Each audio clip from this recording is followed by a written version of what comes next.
Comme une lumière divine, en pleine campagne andalouse, entre Séville et Cordoue. Sur cette tour se concentre 1000 fois l'énergie qui arrive sur la Terre, grâce aux rayons reflétés par ces 2600 miroirs, dont l'orientation s'ajuste en fonction de la position du Soleil.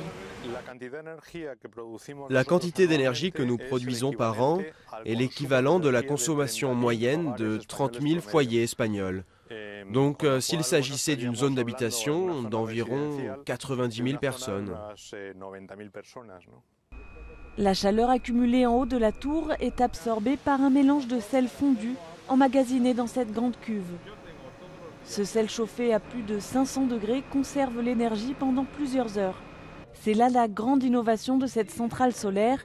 Elle peut produire de l'électricité même la nuit tombée. 15 heures au total en hiver et jusqu'à 24 heures certains jours d'été. Le sel chauffé permet ensuite de générer de la vapeur comme dans une centrale thermique classique. Nous nous trouvons en ce moment même dans le moteur, dans le cœur de la centrale. Toute la vapeur arrive dans cette turbine qui transforme la vapeur en mouvement en 2 étapes. Et le mouvement pousse l'alternateur qui fonctionne comme la dynamo d'un vélo, qui produit de l'électricité en tournant. Cette centrale, la première de ce type au monde, permet de réduire les émissions de CO2 de 30 000 tonnes par an. Un projet monté en partenariat par un groupe espagnol et une société d'Abu Dhabi qui a coûté plus de 200 millions d'euros.